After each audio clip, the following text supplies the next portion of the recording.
Si pensa sempre erroneamente, e questo ce lo spiegherà molto bene sia il professor Androli che Berlucchi, che la cocaina abbia meno effetti antisociali, cioè problemi sociali. Abbiamo visto il servizio sugli incidenti, ma possiamo avere molti altri racconti in cui il nostro comportamento, nel momento in cui si assume cocaina, soprattutto ripetuta, subisce alcune importanti variazioni che non ci rendono migliore l'interazione con l'ambiente e con gli altri. Pensiamo che gli effetti sulla salute siano meno importanti che per altre sostanze. Ora, anche su questo ci diranno i nostri ospiti che non è esattamente così, gli effetti sul sistema cardiocircolatorio piuttosto che anche sugli umori, quindi su depressioni o altri disturbi della personalità. Dunque, il primo aspetto che colpisce sulla cocaina, e forse questo è il motivo per cui è stata scelta come unica protagonista di questo incontro, è che nonostante sia passato un secolo da quando è stata dichiarata sostanza pericolosa, ancora in qualche modo la si considera una sostanza tollerata, anzi una sostanza che racconta un po' il nostro tempo, il tempo contemporaneo. Ultima considerazione che butto un po' sul tavolo del discorso riguarda sempre questo studio che ho letto di un'ASL di Brescia che racconta come l'esperienza di un trattamento ambulatoriale psicologico di terapia di gruppo o individuale con pazienti che hanno problemi di cocaina. Gli operatori raccontano quanto è importante chiedere agli individui che si rivolgono a loro non solo quali sono i problemi, cioè i problemi che hanno economici, di relazione, di salute e così via, ma anche quali sono i vantaggi del consumo di cocaina, cioè chiedere che cosa succede quando assumono cocaina. Questo è un elemento, a mio parere, importante non solo per il trattamento di chi ha problemi, ma anche per noi, per capire, perché se non capiamo bene come questa sostanza agisce, forse non riusciamo nemmeno ad affrontare tutti i problemi che ne derivano. Io direi che possiamo cominciare a entrare seriamente nell'argomento con Giovanni Berlucchi che come neuroscienziato ci racconterà quali sono gli effetti biologici, sostanzialmente quali sono gli effetti sul nostro cervello di chi assume cocaina sia saltuariamente che in modo continuativo. Posso avere la proiezione? Per molto tempo e ancora oggi si contrappongono due visioni dell'abuso di sostanze. Una è una visione puramente psicologica e attribuita a cause ambientali e sociali. Uno comincia a fare abuso di sostanze perché frequenta cattive compagnie, perché ci sono gli spacciatori, ci sono i pusher, perché l'ha provato una volta per caso e poi è stato bene e lo fa ancora. E l'altra visione invece è una visione della dipendenza dalle droghe, dalle sostanze di abuso, una visione che diciamo dà primaria importanza a un'alterazione dell'organismo biologico. In realtà queste due visioni sono entrambe vere. È certo che se uno non frequenta cattive compagnie, non ci sono gli spacciatori, probabilmente non diventerà schiavo delle droghe. Ma anche sappiamo che c'è una base biologica che fa sì che l'abuso delle sostanze e la dipendenza dalle droghe non sia affatto una caratteristica peculiare della nostra specie, dell'uomo, ma è una caratteristica che si riscontra anche negli animali.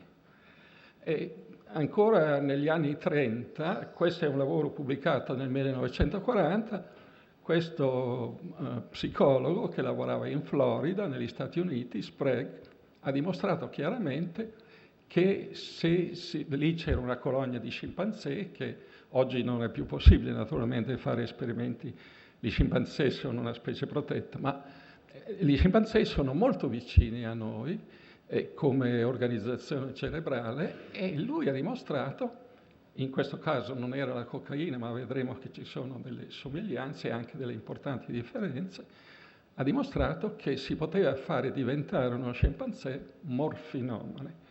Qui vedete purtroppo le figure sono brutte perché le ho prese da internet, sono vecchie. Qui vedete uno scimpanzé che è stato iniettato ripetutamente con la morfina e cerca di tirare lo sperimentatore nella stanza dove riceveva le iniezioni. E in questa stanza prende la siringa, gliela fa vedere, insomma vuole essere iniettato. Anche esperimenti di questo tipo, le due cassette, una nera e una bianca, sopra non si vede bene, ma su una c'è una banana, sull'altra c'è una siringa. Non è che l'animale li vede, però ha imparato che quella nera è per il cibo, quella bianca è per la morfina. E Sprague ha dimostrato che se l'animale è molto affamato, molto affamato, allora usa una specie di chiave per aprire il cassetto nero. Se viceversa è in astinenza da morfina, sceglie, pur essendo affamato delle volte, sceglie l'altra cassetta, dimostrando che l'animale collega i meccanismi della memoria e dell'apprendimento con la ricerca della droga, così come li collega, e questo è un meccanismo fondamentale. Nel nostro cervello, come in quello degli animali, la ricerca delle sostanze che ci mantengono in vita è una ricerca che è fortemente connessa con i meccanismi della memoria e dell'apprendimento, perché nella vita, in un ambiente selvaggio, diciamo, l'animale che deve trovare da mangiare deve sapere cogliere le indicazioni che lo fanno arrivare a mangiare. Beh, qui insomma quello che vi ho detto, ma non sono solo gli scimpanzé che imparano a drogarsi e ricercano la droga.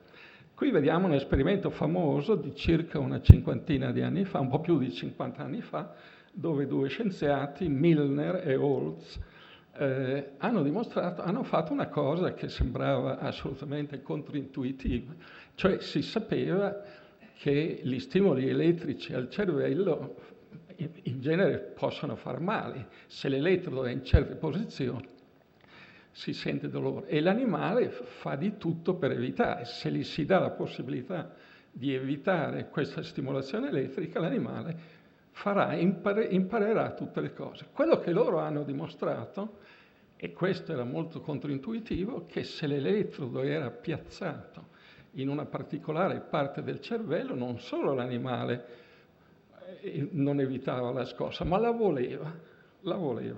Nell'esperimento iniziale voi vedete che c'è una cassetta e i 4 angoli erano stati identificati A, B, C e D, e la stimolazione gliela davano solo nell'angolo B, per esempio, e l'animale andava nell'angolo B come se avesse imparato che lì riceveva una stimolazione e la stimolazione era gratificante, gli dava piacere. Addirittura poi loro hanno dimostrato che si può lasciare l'esperimento nelle zampe, nelle mani o nelle zampe dell'animale, cioè se si mette una leva, un tasto nella cassetta connesso, come vedete nella parte alta della figura, questo è un esperimento più moderno, l'animale si autostimola e addirittura preferisce autostimolarsi che altre gratificazioni naturali come possono essere il mangiare, il bere in condizioni di deprivazione di cibo e di acqua e anche la compagnia sessuale.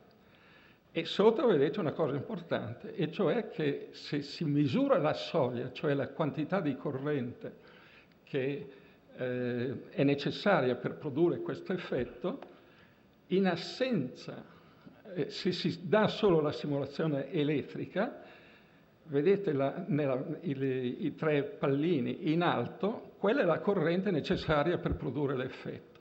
Se all'animale si somministrano 3 sostanze di abuso, che sono di abuso per l'uomo, ma anche per l'animale, la cocaina, l'eroina, la nicotina, la soglia si abbassa. Vale a dire che c'è una sommazione di un effetto chimico prodotto dalla droga e della corrente elettrica.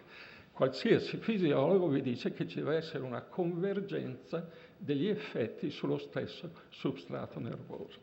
E questo substrato nervoso, qui la tiro via, il sistema nervoso funziona con i molti miliardi di neuroni che abbiamo nella nostra testa e i neuroni molto meno numerosi che sono nella testa degli animali parlano fra di loro con segnali chimici e ci sono dei segnali chimici che trasmettono delle informazioni estremamente selettive. Mi ferma lei quando arriviamo a 20 minuti. Molto selettive, per esempio se io devo muovere un dito do un comando molto preciso a un muscolo, ma ci sono dei segnali più diffusi in cui dei sistemi regolatori, modulatori, modulano appunto tutta l'attività del cervello. Pensate al ciclo sonno-veglia, pensate all'attenzione, pensate alla motivazione, no? Quando uno ha fame cerca da mangiare, mentre viceversa se gli manca l'acqua cerca da bere e così via. Questi sistemi regolatori sono basati su molecole, alcune delle quali sono molecole relativamente semplici, vado velocemente, del tronco dell'encefalo, che agiscono in maniera diffusa, perché i neuroni che fanno parte di questi sistemi modulatori sono neuroni poco numerosi anche nel cervello umano, ma con proiezioni molto diffuse, in modo che possono influenzare tutti gli altri neuroni e determinare l'attitudine dell'intero sistema nervoso. Per esempio, quando si dorme ovviamente si può sognare, si è concentrati su se stessi, ma certamente la reattività all'ambiente esterno è bassissima a meno che uno non si risvegli. La cosa che probabilmente si spiega con il fatto che le molecole organiche, cioè quelle che sono presenti e sono sintetizzate dagli organismi viventi, sono appunto sintetizzate con meccanismi che addirittura sono presenti anche nelle piante, in animali diversi dall'uomo. E quindi queste molecole possono essere abbastanza simili, se non identiche. Le sostanze d'abuso provengono in molti casi da vegetali. La cocaina viene dalla pianta di coca, dell'America centrale e meridionale, l'eroina e la morfina sono derivati dell'oppio, il papavero, quindi la nicotina dal tabacco, l'alcol ovviamente da frutti che fermentano, in particolare l'uva e altri frutti. Bene, queste sostanze che diventano sostanze d'abuso non sono molto diverse dalle sostanze che abbiamo nel nostro cervello. E la cosa che, diciamo, perversamente fa sì che queste sostanze diventino sostanze di abuso è che le molecole recettoriali sui neuroni, quelle cioè su cui si devono legare le molecole naturali per produrre gli effetti sui neuroni, non distinguono queste sostanze da quelle endogene. Per cui nel cervello, 40 anni fa è stato scoperto che abbiamo delle sostanze simili agli oppiacei e quindi quando gli oppiacei vengono introdotti sfruttano i recettori per gli oppiacei endogeni. E molto più recentemente, una ventina di anni fa, è stato scoperto, per esempio, che abbiamo delle sostanze simili alla cannabis, alla marijuana. E quindi abbiamo recettori che spiegano l'azione. Ora, qui vedete, in questi sistemi ascendenti ce n'è uno particolarmente importante. Questo sistema usa una molecola più piccola, più semplice, ma che certamente ha un ruolo fondamentale in vari aspetti del nostro comportamento e anche della nostra attività mentale. La dopamina. La dopamina è un'amina biogena, simile all'adrenalina, e la dopamina è sintetizzata e liberata da gruppi di neuroni che stanno nelle parti antiche del cervello e proiettata su varie zone che servono vari aspetti, sia del nostro comportamento che della nostra attività mentale. C'è una proiezione a nuclei motori, è quella la cui degenerazione produce la sindrome di Parkinson. Ma c'è anche ci sono altre due proiezioni. Una proiezione che è particolarmente importante è stata identificata come una proiezione che unisce fra di loro due centri di un sistema del piacere. Un centro nel tronco dell'encefalo, l'area tegmentale ventrale, e un centro nelle parti profonde del cervello, al di sotto dei gangli della base, quelli che servono al movimento, ma al di sotto c'è un nucleo, il cui nome latino è nucleo accumbens, che è un centro del piacere. Perché è un centro del piacere? Perché l'esperimento che vi ho fatto vedere con la stimolazione elettrica ha dimostrato che l'autostimolazione gradita dall'animale, nel linguaggio tecnico dello studio del comportamento, si parla di rinforzi positivi e negativi. Il rinforzo positivo è quello che l'animale dimostra di gradire perché il comportamento che lo produce aumenta di frequenza. La punizione riduce tutti i comportamenti che producono il contatto con quella cosa, e il rinforzo negativo è l'evitamento della punizione. Allora, stimolando elettricamente nel nucleo accumbens o nell'area tegmentale ventrale si producono gli effetti di autostimolazione con la stimolazione elettrica. Ma la cosa più importante è che misurando la dopamina liberata, per esempio quando l'animale ha fame e quando le si dà da mangiare, si vede che aumenta la dopamina nel nucleo accumbens. A dimostrazione che la liberazione di dopamina nel nucleo accumbens produce effetti di piacere, effetti edonici, è dimostrata dal fatto che l'animale può iniettarsi nel cervello, non in vena, una sostanza d'abuso. In quel punto lì è la sostanza. Come agisce? Agisce, e qui ci sono stati vari studi, aumentando la liberazione di dopamina 4 o 5 volte rispetto ai rinforzi naturali. Quindi se io do l'eroina, la cocaina, la morfina a un animale, l'effetto di liberazione della dopamina nel nucleo accumbens, che è un correlato biologico del piacere, aumenta di 4-5 volte e dura molto di più. Questo ha fatto sì che si trovi un meccanismo comune, l'avete visto prima, un meccanismo comune per l'azione di tutte le droghe. Però ci sono delle differenze. Perché la cocaina è così pericolosa?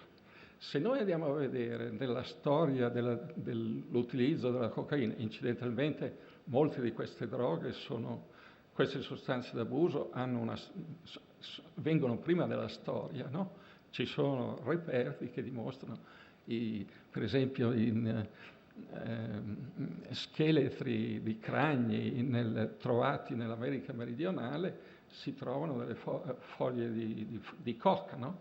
La masticazione delle foglie di coca libera la cocaina, che però viene assunta in quantità estremamente minori di quelle con le quali si assume sniffando o, ancora di più, iniettando o fumando.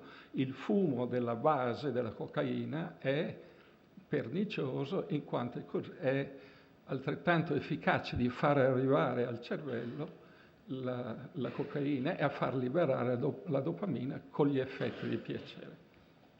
Allora, perché la cocaina differisce? Perché mentre la morfina e l'eroina danno rapidamente dipendenza, proprio nel giro di giorni, se il soggetto non assume più la sostanza, sta male e poi sviluppa quel desiderio intenso della droga che lo spinge a ricercarla compulsivamente.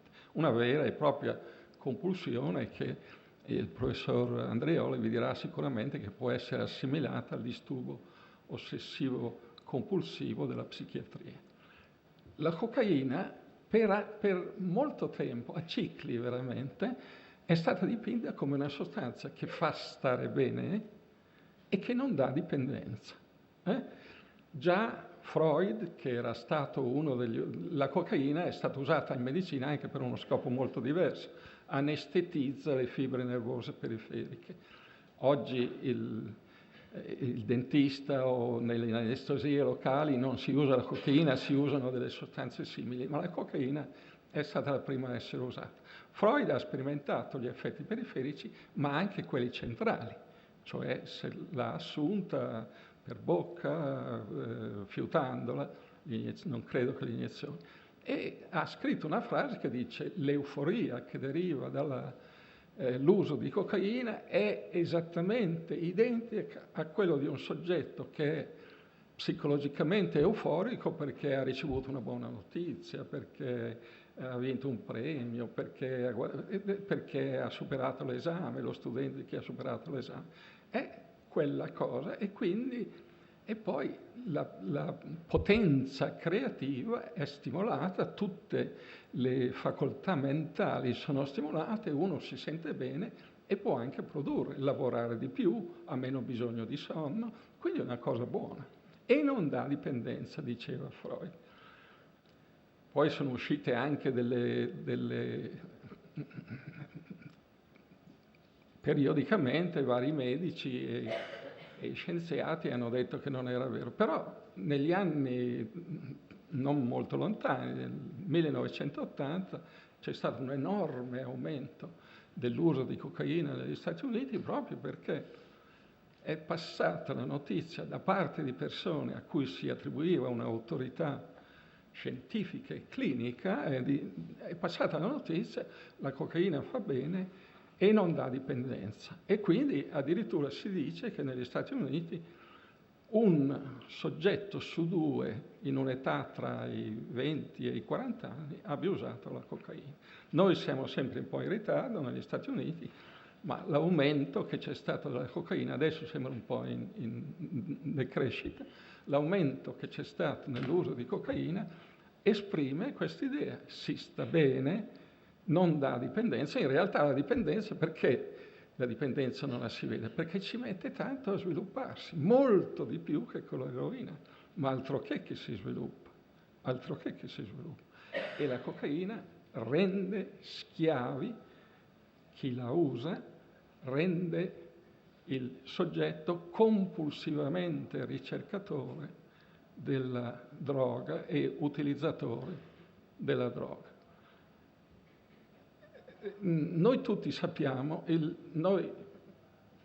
l'esperienza comune ci dice che noi regoliamo in genere il nostro comportamento in base alla ragione, alla volontà, ai principi morali, a quello che vogliamo ottenere, alla previsione del futuro, ma sappiamo anche che ci sono delle attività mediate dal sistema nervoso che non si possono sopprimere con la volontà e con la ragione.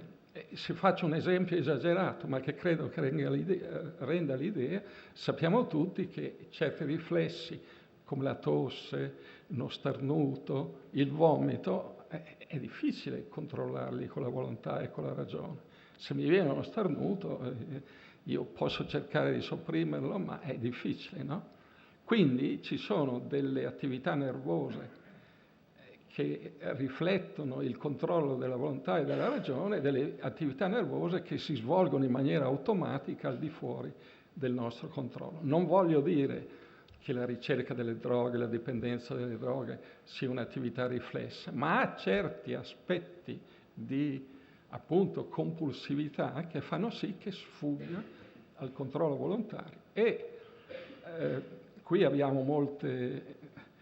Anzitutto qui vedete che anche nell'uomo, oggi possiamo guardare dentro il cervello dell'uomo con metodi non invasivi, se si utilizzano questi metodi in un soggetto che usa droghe, anche la cocaina, si vede sulla sinistra che il soggetto, quando si sente bene che ha preso una droga, c'è un'attivazione di quei neuroni che producono la dopamina. Ma sulla destra vedete che c'è lo stesso, anche se il soggetto non ha preso la droga, ma vede un altro che si droga. Questo è uno degli aspetti perversi dell'azione delle droghe, che tramite i meccanismi di apprendimento, cioè il soggetto, vedendo questa cosa, non può fare a meno di ritornare a provare in un certo senso quelle emozioni che ha provato e quel stato di piacere che ha provato drogandosi, e allo stesso tempo quindi innesca anche il bisogno di farlo. Credo che vada avanti. Qui ci sono una cosa, lo dico brevissimamente. Ciascuno di noi ha un cervello diverso da tutti gli altri. Il cervello è un organo estremamente complesso, il cervello umano soprattutto. È impossibile, anche nei gemelli cosiddetti identici, i cervelli sono diversi, anche se hanno gli stessi geni e sono cresciuti insieme, hanno avuto le stesse esperienze. I cervelli sono molto diversi e sono diversi già prima della nascita, cioè nella formazione dei cervelli ci sono dei meccanismi che rendono i cervelli diversi. La dipendenza dalle droghe è anche una proprietà che si sviluppa diversamente nei diversi individui. Abbiamo sentito prima, per esempio, che c'è una differenza di sesso, questo nell'uso di droghe, questo può essere spiegato anche, qualcuno dice, perché i maschi hanno comportamenti più proni ai rischi, no? E quindi tendono, ma sono sicuro che Vittorino Andreoli di questo può parlare meglio di me. Una delle cose che si è visto è che noi abbiamo dei recettori per la dopamina, delle molecole che legano la dopamina, che sono presenti nei nostri cervelli in maniera molto diversa gli uni dagli altri. Non solo, ma nella vita questi recettori cambiano continuamente e li rimpiazziamo e il loro numero può variare a seconda delle esperienze. Vi faccio vedere un esperimento qui sui macachi, sulle scimmie dei macachi. Sulla sinistra avete delle misure che sono state fatte con questi metodi non invasivi del cervello, dei recettori per la dopamina nel cervello di scimmie che sono tenute sulla sinistra in gabbie separate, non ci sono altri animali, e quelli di sopra diventeranno dominanti quando poi si mettono tutti insieme. Quelli di sotto diventeranno subordinate. Vedete che già l'intensità del colore giallo e rosa dice che già quelli che sono destinati a diventare dominanti hanno più recettori per la dopamina. I recettori per la dopamina, in quelle che diventeranno dominanti, come vedete, diventa ancora più intensa la luce, vuol dire che sviluppano più recettori per la dopamina. L'esperienza di essere dominanti ha cambiato i recettori nel loro cervello. Questo però, guardate cosa succede se gli si dà la possibilità di iniettarsi cocaina. Le subordinate se ne iniettano di più.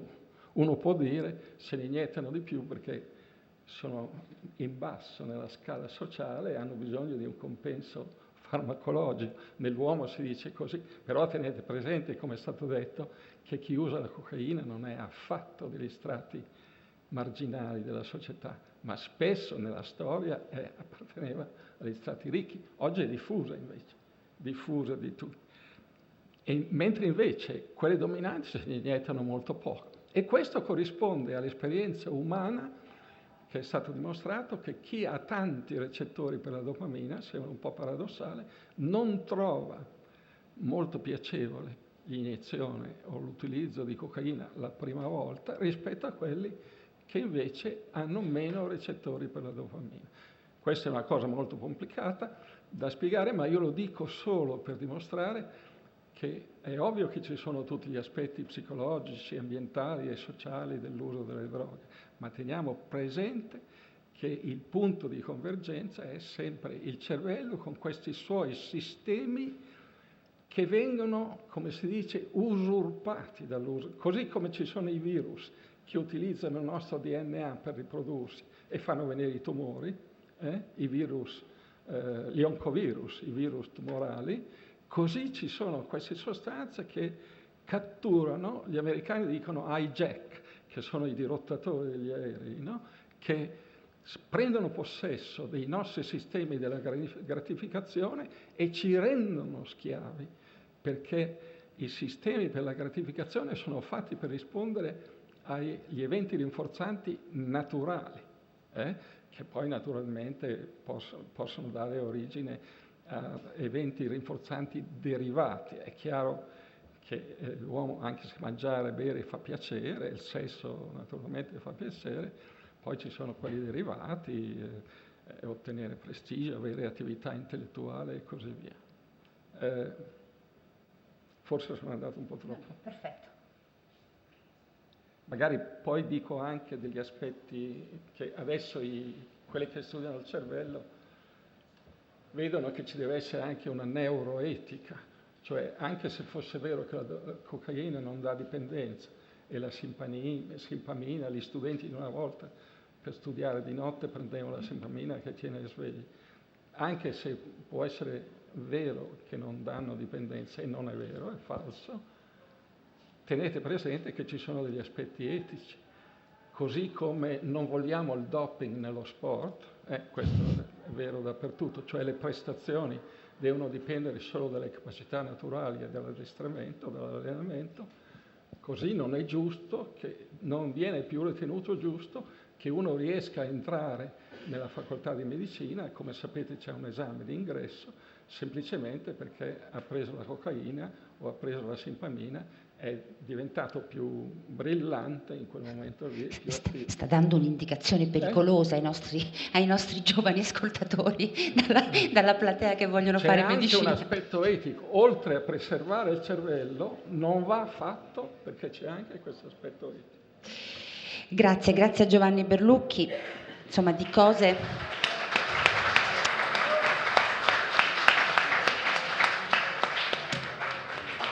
C'è molta carne al fuoco, come si suol dire, su questo tema. Abbiamo cominciato a mettere in chiaro alcuni aspetti. Vittorino Andreoli, lo dicevamo prima, insomma, psichiatra, scrittore, si è anche occupato molto in particolare dei più giovani, dell'adolescenza. C'è un suo famoso libro, Lettera a un adolescente, ma ce ne sono anche altri. E credo che poi l'elemento dell'assunzione di cocaina nei più giovani sia uno degli elementi da prendere in considerazione, una delle sostanze che sono più vicine ai più giovani, probabilmente anche perché si è abbassato il prezzo oltretutto sul mercato, purtroppo, ed è anche una sostanza di facile assunzione, perché può essere, come ricordava il professor Berlucchi, assunta in vari modi, tra cui anche l'inalazione. Prego, professor Andreoli. Buon pomeriggio.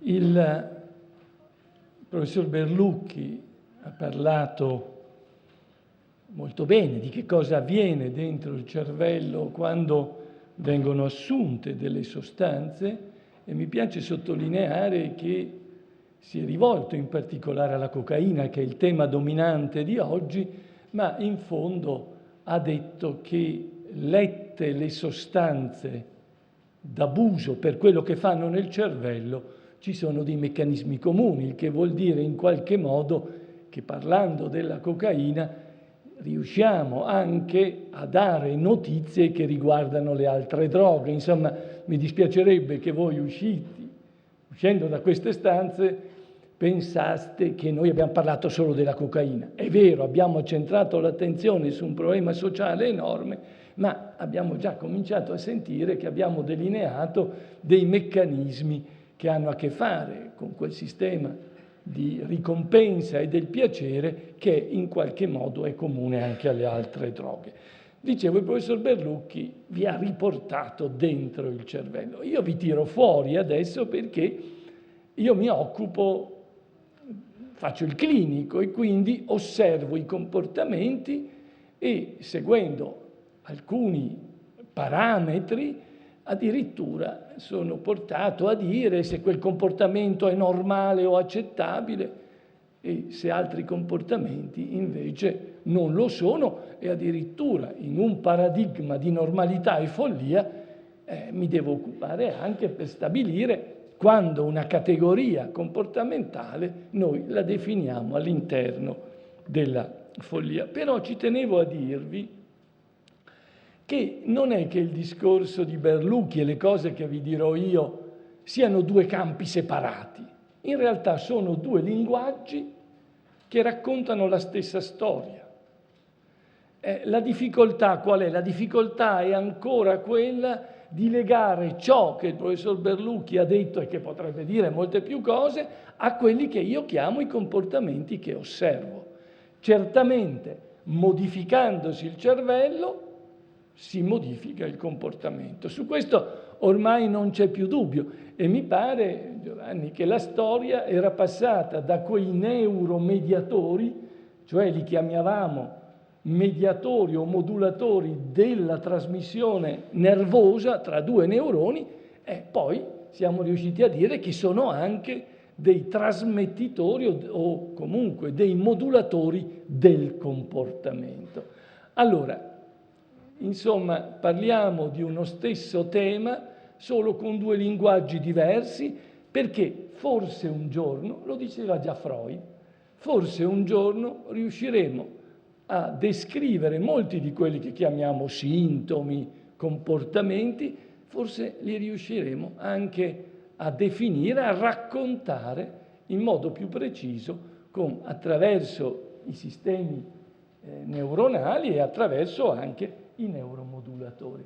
Insomma, io vi racconto ciò che noi vediamo nelle persone, e mi riferirò per questo all'uomo, in particolare ai giovani, perché è ciò che osserviamo, ma questo racconto ha anche un linguaggio possibile attraverso ciò che ha espresso il professor Berlucchi, solo che dobbiamo ancora decifrare una stele di Rosetta che ci permetta di unire e di capire il linguaggio chimico e metterlo insieme proprio trasferendolo in linguaggi comportamentali.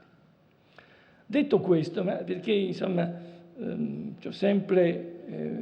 mi dispiace sempre quando si dice ecco, ma questa è la biologia, poi c'è la psicologia, come se fossero due mondi separati. Sono due linguaggi, certo, che descrivono l'uomo da due punti di vista diversi, e io veramente spero che un giorno questa distanza sia meno forte, e certamente vi posso dire che nei 45, credo, 40-45 anni in cui mi occupo di queste cose, i due linguaggi si sono un pochino avvicinati. Allora, io vorrei dirvi adesso quali sono le nostre modalità di osservazione.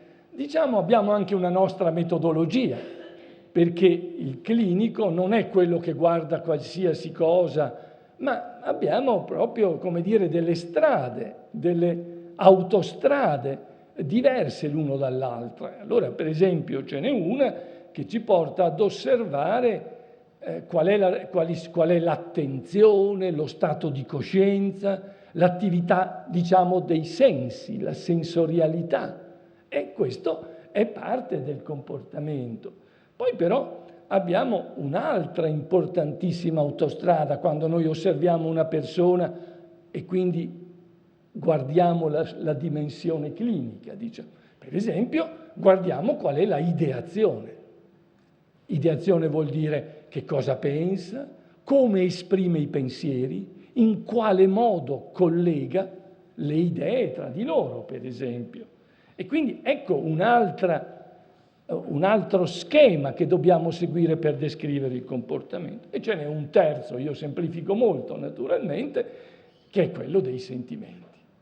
Per noi gli affetti sono molto importanti, perché se la sensibilità in fondo è qualcosa che riguarda il singolo, quel cervello di quell'individuo, se la ideazione è in qualche modo certamente di più complesso e che mette in azione questa volta non i nuclei della base ma le cortecce le cortecce cerebrali, quindi una parte più alta, più recente, i sentimenti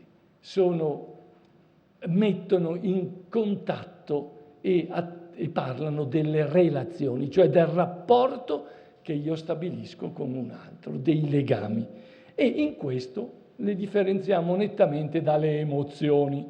Le emozioni sono qualcosa ancora di individuale, ma la relazione, gli affetti sono dei legami che in quanto tali dipendono sì da me, ma dipendono anche dalla persona con cui io mi lego. Allora, se voi osservate un individuo, insomma, almeno questi 3 grandi capitoli li dovreste vedere, cioè chiedersi, ma qual è come si comporta dal punto di vista attentivo della risposta sensoriale, qual è il modo di pensare, cioè che tipo di ideazione ha, perché per esempio c'è una ideazione delirante. Il delirio è una alterata percezione delle cose e quindi uno che per esempio abbia un delirio persecutorio interpreta qualsiasi gesto dell'altro come se fosse portato contro di lui e quindi la madre che gli offre un bicchiere d'acqua dice no, perché quella è avvelenata, quindi interpreta in maniera alterata appunto un gesto e questa è la ideazione. E la terza sono i sentimenti, le relazioni. Questi sono i 3 capitoli che sono però parte della metodologia. Allora, adesso se voi tenete conto di questi 3 settori, vi direi che cosa fa l'eroina. Ripeto, la cocaina. Questo lapsus è perché, insomma, noi potremmo parlare anche dell'eroina. Anzi, se mi permettete, vorrei a questo proposito raccontarvi una storia, se mi permettete di dire anche degli errori che abbiamo fatto. Perché vedete, negli anni 70 dominava l'eroina. La cocaina non era in commercio o perlomeno era legata a piccoli strati della popolazione. C'era ancora quella distinzione che il professor Berlucchi aveva fatto vedere. Insomma, la cocaina era una droga elitaria.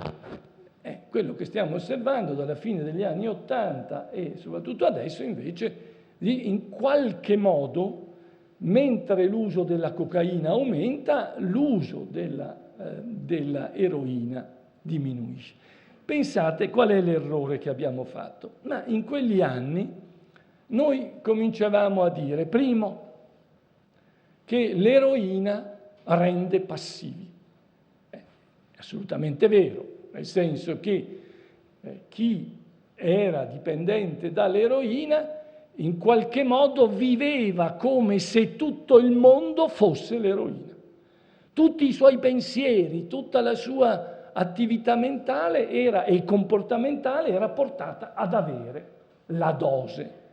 E siccome c'era un fenomeno della tolerance, per cui bisognava aumentare la dose per avere l'effetto che prima si aveva in quantità minori, e quindi era un mondo che si allargava perché bisognava averne sempre di più. E quindi questo era il primo punto. E in una società che stava diventando sempre più accelerata, bisognava fare sempre di più. Insomma, una sostanza che rendeva in qualche modo passivi era come se fosse non solo era negativo perché era una dipendenza, ma era negativo anche perché era fuori da quello che era il panorama. Secondo, si diceva, non è possibile, l'eroina come fate? Perché la dovete prendere per siringa. Le siringhe sono un veicolo di malattie secondarie, tutte quelle infettive. E a poco si sono capite, primo, le famose epatiti, l'epatiti da siringa. Inizialmente, siccome non sapevamo qual era il tipo, e quindi gli dicevamo sono legate alla siringa. Poi si è visto che c'era persino c'era il pericolo della infezione da HIV e quindi di una delle malattie che è stata vissuta come l'AIDS, come qualche cosa di drammatico. C'erano gli storici che parlavano delle pesti, la peste del XX secolo. E quindi dicevamo, non è possibile usare una sostanza che oltre agli effetti o per dare quegli effetti comporta una quantità di disturbi che finivano spesso per essere in qualche modo più visibili, più gravi persino.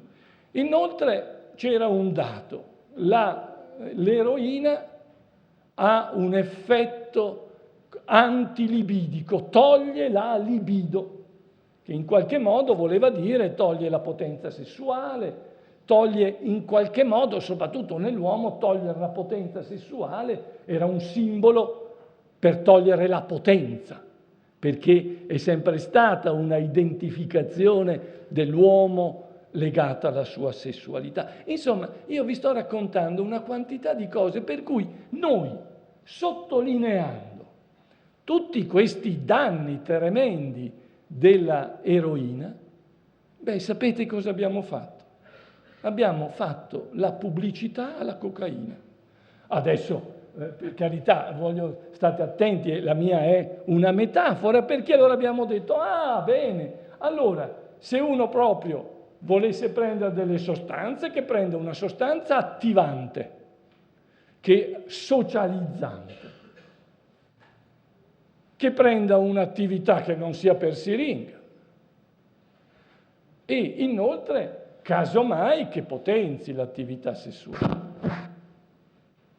Io che ho vissuto dal punto di vista clinico tutta questa storia, vi devo dire che essendoci accentrati allora sull'eroina, perché era la sostanza che dava più problemi, perché era quella che creava anche socialmente più danno, perché bisognava avere molti soldi per comprarla, eccetera, in fondo, non guardando all'insieme del fenomeno delle droghe, all'insieme, e accettando, non io a dir la verità, ma quella distinzione assurda tra sostanze deboli e sostanze forti, cioè in altre parole come se ci fossero delle droghe minori e delle droghe maggiori, abbiamo in qualche modo forse combattuto una sostanza, però suggerendo agli spacciatori che era tempo casomai di cambiarlo. E che cosa è successo?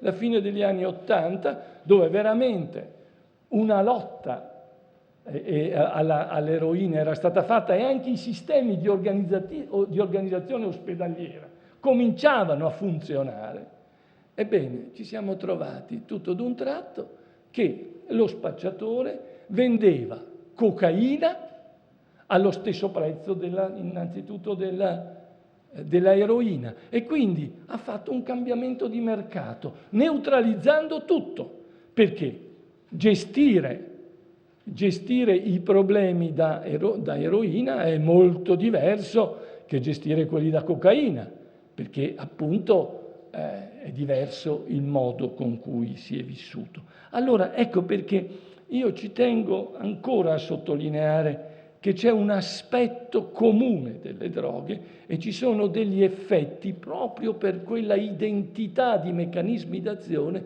che in realtà in un modo o nell'altro poi finiscono per causare dei problemi e dei problemi molto gravi. Allora, permettetemi di chiudere questa parentesi, che è anche per dirvi che insomma abbiamo fatto anche degli errori, forse nel non stare più attenti ai meccanismi d'azione. Certo, allora non li conoscevamo così bene come adesso, e aver spezzettato il problema, come per dire questa è una cosa minore, senza immaginare che qualsiasi sostanza agisce in base, certo, alla sua come dire, struttura chimica, ma agisce in base alla quantità.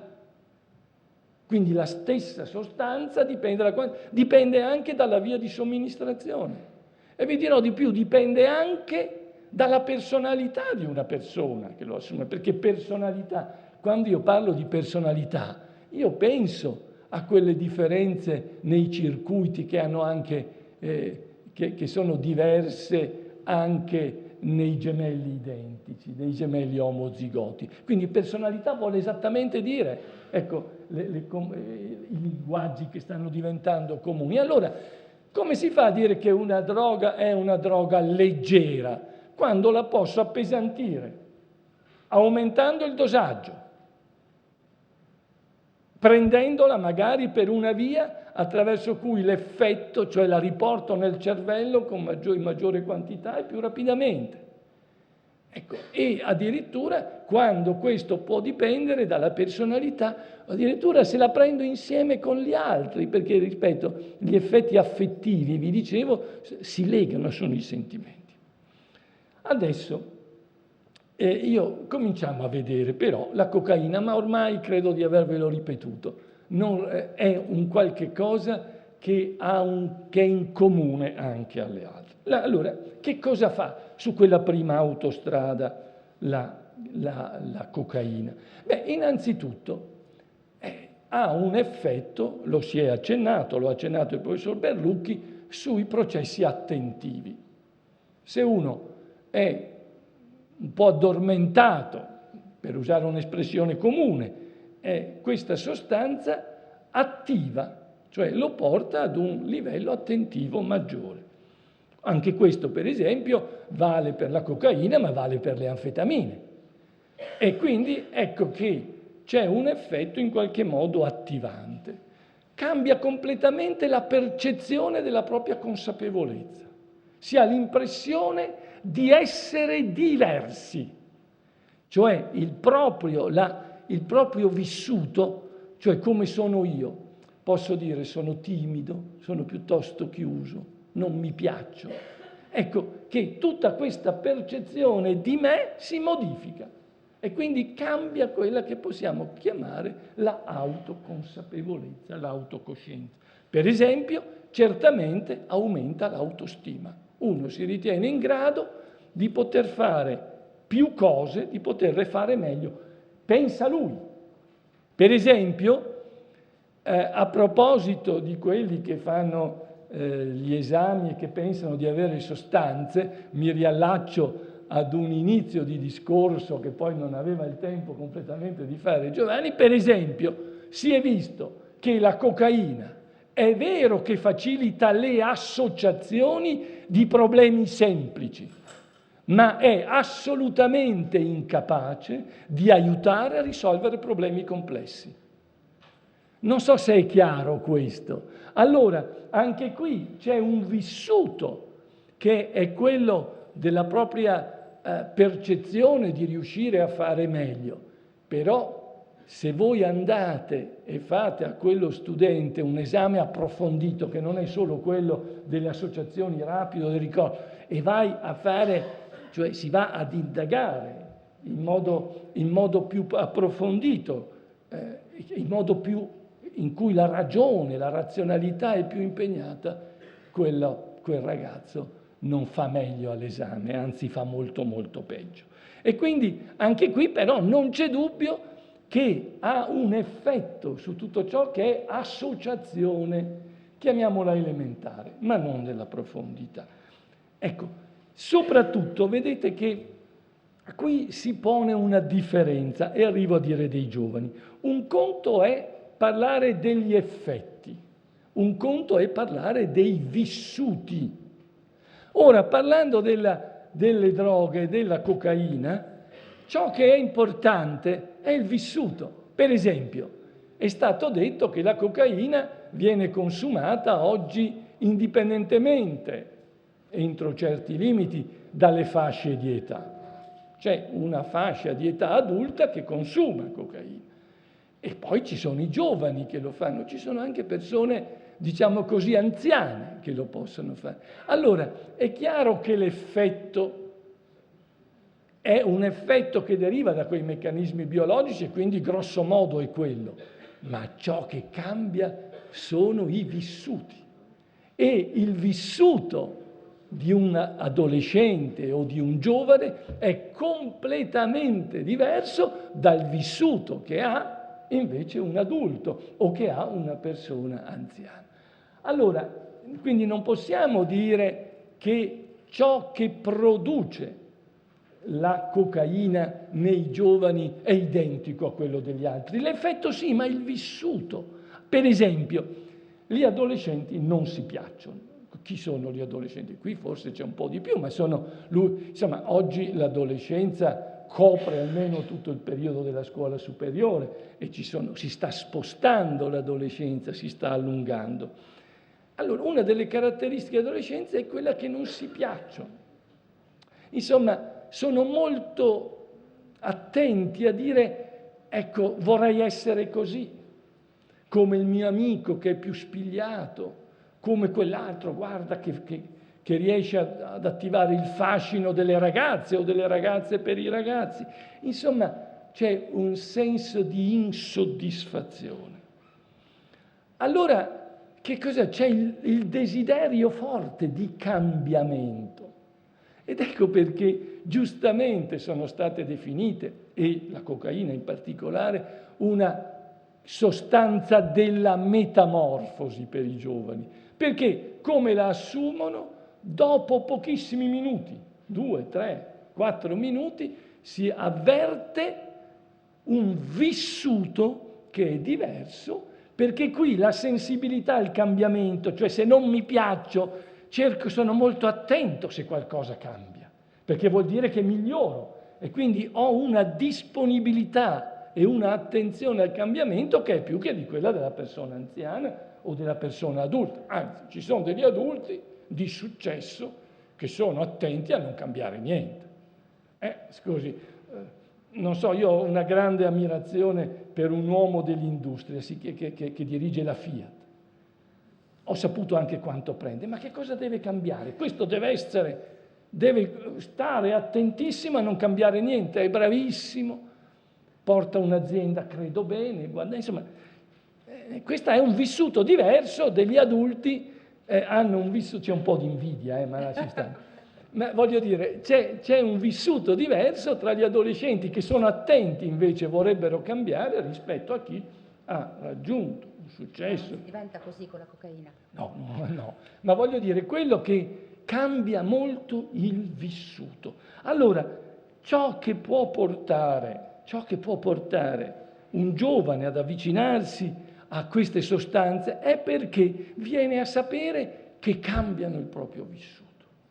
Ma qui cambiano il proprio vissuto perché modificano la stessa attenzione, le stesse sensazioni e quindi in qualche modo è un effetto, chiamiamolo pure drogato, perché insomma non intendo andarlo a chiamare, è un effetto drogato, è un effetto dopato, per cui io, poveretto, mi sento come fossi ricco, ma in tasca, anzi ho meno soldi perché ho comprato anche la cocaina. Insomma. Cioè, quello che voglio dire, il vissuto è diverso dall'essere e quindi molti degli effetti considerati positivi della cocaina sono vissuti positivi e quindi sono, diciamo pure, in qualche modo abbiamo imbrogliato il parametro di misura ordinario. Quindi ecco la metamorfosi, la ideazione. La ideazione, certo che se uno è un meditativo, ce ne sono pochi oggi, so che non amate molto voi giovani la meditazione, insomma, piuttosto telefonate subito, insomma, in un mondo in cui non riuscite neanche a stare staccati un secondo perché quel telefonino deve funzionare, perché altrimenti vi sembra di essere dei sacchi vuoti, no? senza parlare, senza sentire musica, cosa volete la meditazione? Ma se uno è meditativo, in questa società, poveretto, si sente proprio fuori del mondo. Mentre invece se io, che sono vecchio ormai, tenderei a dirvi che la meditazione è una condizione straordinaria sia per il sapere, sia per approfondire le conoscenze di se stesso, il noscete ipsum, ma sia anche per poter fare delle cose. Certo che tra un meditativo e uno che non riesce a star fermo un secondo, è chiaro che il meditativo può dire ma io sono inaccettabile, perché vede, si proietta nell'altro. E oggi noi ci proiettiamo soprattutto in ciò che avviene in modo accelerato. Però a me dispiacerebbe che quel ragazzo un po' meditativo, che magari sembra fare meno, ma è quello che dice cosa stai facendo? Dice sto pensando. È una cosa oggi incredibile, perché dice ma sei da ricoverare, insomma. Perché dice ma come, corri, vai? A me dispiacerebbe che un meditativo prendesse la cocaina per mettersi a correre di qua e di là, insomma. Quindi ecco che allora lo stato di personalità di ciascuno di noi può dare origine a quel vissuto che è un vissuto di insoddisfazione. E allora tra studenti, per esempio, dice quante pagine hai fatto? 50. E quello ne ha fatto 5. Però quell'altro deve fare 50 pagine 100 volte. E questo fatte 5 non ha più bisogno di guardarle. Ecco, c'è anche terribile la omologazione. Perché vedete, qui ci sarebbe un problema interessante da proporre al professor Berlucchi, perché è vero che portando al massimo questi meccanismi di cui lui ci ha indicato molto bene, per esempio l'attivazione della dopamina in quelle aree, ebbene arriviamo tutti ad essere meno disuguali, non voglio dire tutti uguali, ma ci muoviamo tutti in modo molto più conforme, insomma. È come se ci assomigliassimo di più.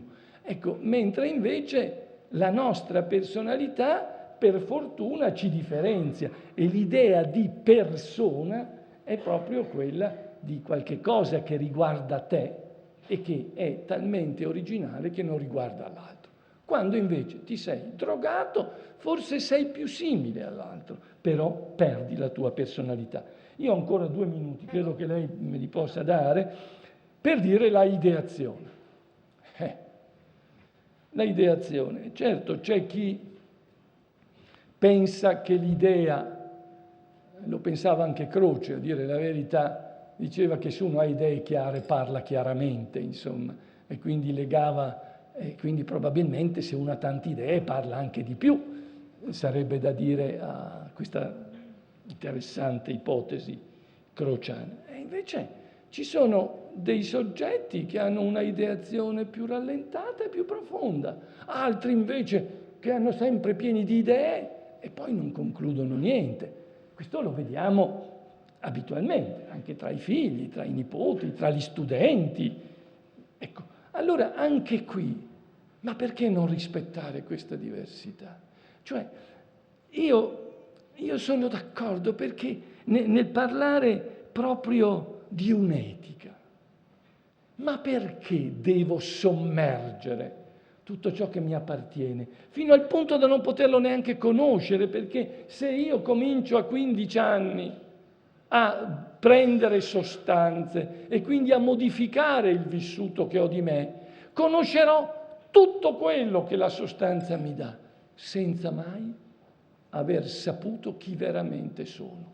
Cioè allora dico, perché non ci deve essere questo rispetto della persona con il gusto di poter vedere quali sono le proprie capacità? Magari uno sembra fare più fatica, ma quante persone che hanno fatto fatica poi hanno dato di più? Vedete, in questa società del tutto subito, quando si deve fare il bilancio ogni giorno, questo non vale per valutare una persona. Ci sono delle persone che magari hanno faticato in una certa fase della propria vita, poi magari da studente, poi all'università vanno meglio, oppure nella professione riescono a realizzare di più. E qui c'è quella persona, è come andare in bicicletta. Ma come dice, ho fatto quella strada in pochi minuti, ma mi ero dopato. Ma dov'è il senso di quella identità? Ecco, io parlerei di etica della propria identità. Quindi vedete che io parlo anch'io, credo come Giovanni, di un'etica minuscola, insomma, no, non nel senso che è un'etica del comportamento.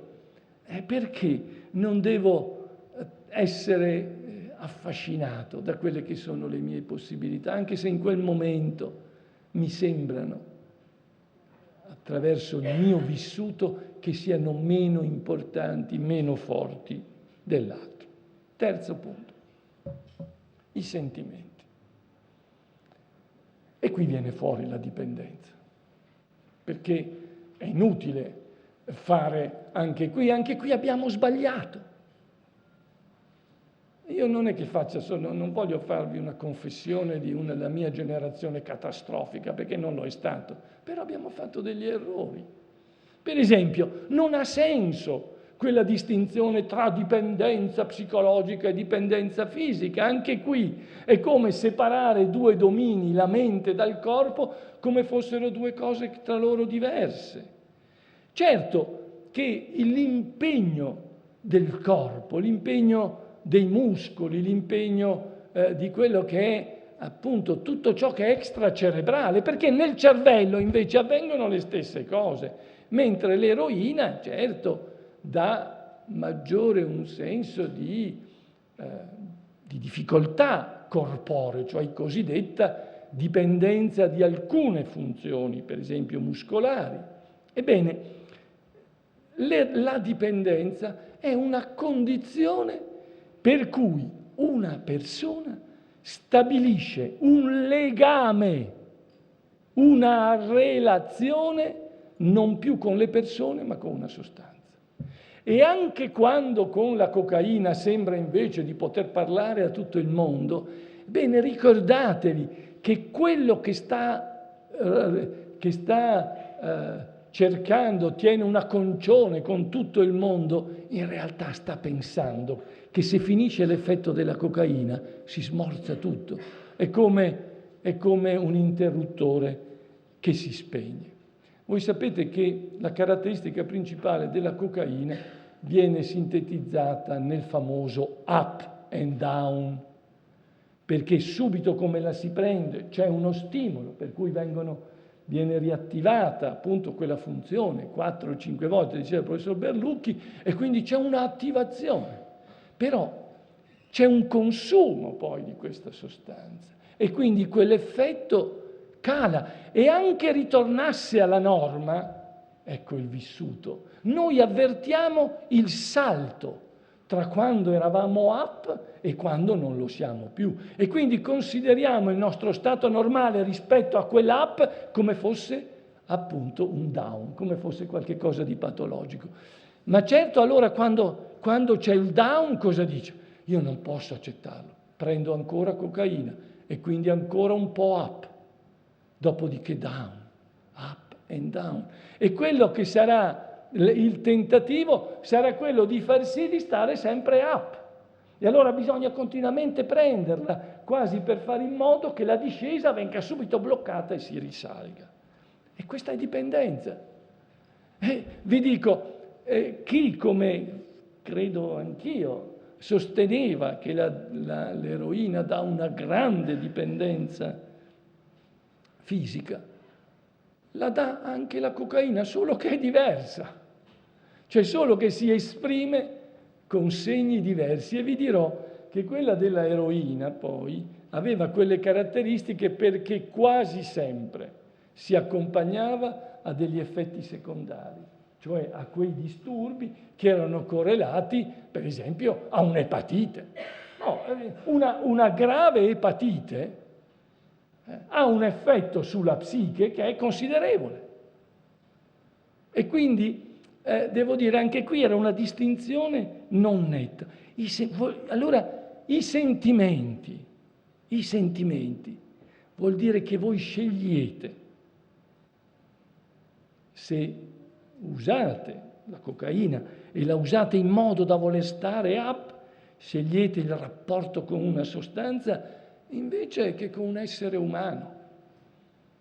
No, io non voglio ricordare qui avrei potuto giocare con una bella ragazza o la bella ragazza con un giovanotto. No, con una persona con la quale si possono scambiare cui si può sentire. Lo guardi, la guardi e tu cogli qualche cosa. Insomma, la bellezza dell'uomo, e in questo un po' più degli scimpanzé, insomma, è quello di avere una capacità introspettiva, di poter relazionarsi, di poter capire. E quindi, sì, anche l'amore è una dipendenza. Non so, io dico che sono dipendente, lo posso dire perché non c'è mia moglie da più di 40 anni, ma insomma è una storia straordinaria di dolore, di fatiche, di soddisfazioni. Ma io li ho conosciuti per esempio i consumatori di eroina di 30 anni, 35. Qual è la storia? Bastano poche parole per descriverla. Mentre la storia umana è una storia ricca, una storia variata, se volete una storia anche di dolore. Ma il dolore ha un volto umano, mentre la morfina o la eroina, che certamente lo annebbia, certo si prova meno dolore, ma si prova meno il senso dell'esistenza. Allora, i sentimenti. I sentimenti sono fondamentali perché è qui che si caratterizza in modo particolare l'uomo, che si caratterizza anche la fatica di crescere, la fatica dell'adolescente, perché nessuno è qui per dire che non è faticoso. Oggi forse più di ieri, non lo so, però non è possibile che di fronte alla fatica uno butti la spugna dicendo io non ce la faccio, ma ce la fa questa sostanza che costa 30-40 euro, non lo so, insomma adesso com'è il mercato. Quindi a me pare che quello che bisogna pensare non è tanto, ma mi dica mi fa male, non mi fa male, l'uso occasionale, l'uso festivo, ma il problema è un altro. Il problema è che cambia la tua esistenza perché ti leghi chimicamente e quindi diventi dipendente. E questo vale per l'alcol, perché bisogna anche vincere. Anzi, credo, vero Giovanni, che l'Organizzazione Mondiale della Sanità ha messo l'alcol vicino all'eroina. Quindi, e credo che abbia fatto bene, anche se poi c'è la cultura diversa, eccetera. Quindi, ecco, perché io non so rispondervi, e voglio essere onesto, se quel ragazzo che assume per la prima volta quella sostanza ha dei deficit di personalità, se cerca di compensarli. Però vi posso dire una cosa sicura, che la dipendenza è una grave malattia. Su questo non c'è dubbio. E poiché io la devo vedere dal punto di vista psichiatrico, non c'è dubbio che è un modello di una delle patologie della mente più penibili, che è quello appunto del disturbo ossessivo-compulsivo. Vuol dire che la mente umana è fissata su una idea e che continua a rifare, a ripetere quell'idea e quel comportamento quasi alla ricerca di una sicurezza, come se fosse incapace di vivere senza fare quell'unico gesto. In fondo, quel Macacus, credo che fosse, che va là e che preme completamente la leva, fa un'unica cosa. E non è lontano, appunto, da una grave, perché insomma ci sono delle forme ossessive che non sono così gravi ovviamente, ma quelle gravi in cui si ripercorre uno stesso gesto, che è un legame continuo con una sostanza. Ho finito per dirvi un'altra cosa. Il concetto di dipendenza è un concetto quindi che va valutato dal punto di vista umano. Mi piacerebbe parlare di droghe all'interno di un umanesimo. E forse sarei non accettato. Insomma, ma perché? Ma perché non è possibile rinunciare a quel poco di libertà che ancora l'uomo ha. Non è possibile diventare legato ad una sostanza che impedisce qualsiasi tipo di movimento. E questo può avvenire anche legandosi non solo alle sostanze, ma legandosi anche ad altri comportamenti. Ed ecco che tra le dipendenze sono stati inseriti recentemente nel nostro manuale di riferimento delle categorie psichiatriche, per esempio, anche dipendenze che non sono da sostanza, ma che proprio sono, per esempio, quella che noi chiamiamo l'autismo digitale, e finisco con questo. Sapeste che cosa? Io vorrei portare quel consumatore di cocaina a vedere con me uno di questi ragazzi che magari hanno 7, 8, 10 anni e che davanti al video stanno bene, perché cliccano, vedono, c'è una quantità di cose da fare, è un mondo colorato, eccetera. E quando noi tentiamo di toglierli da quella relazione con il video, cominciano uno stato d'ansia, di agitazione. Io ho visto un caso di un bambino, persino convulsioni. E se voi lo riportate davanti al video, è come se aveste sottoposto ad una cura. Che cosa significa tutto questo? Significa che la dipendenza è qualcosa che toglie la possibilità di relazionarsi con altro che non sia quell'oggetto. Anche qui, certo che se uno sul video trova qualcosa che non gli piace, clicca e va via. No. Se va a casa e non gli piace sua madre, se clicca sul computer rimane. Altri click sarebbero più pericolosi, insomma. Ma voglio dire, allora che cos'è? È che quello è diventato un mondo che apparentemente guido io e quindi rinuncio ad un mondo relazionale però, che pure con le difficoltà è molto più positivo. Sono sicuro che l'avete preso la mia visione. Adesso vediamo le domande. Sì, la mia visione che è per dire questo. Evitate... è il segno che devo smettere, stai qui. No, è il segno che l'hanno capito. Evitate la dipendenza e invece cercate di essere curiosi nell'esperienza umana. Perché passo con una similitudine? Se proprio pensate che la droga sia qualcosa di eccezionale, l'uomo lo è molto di più. Grazie.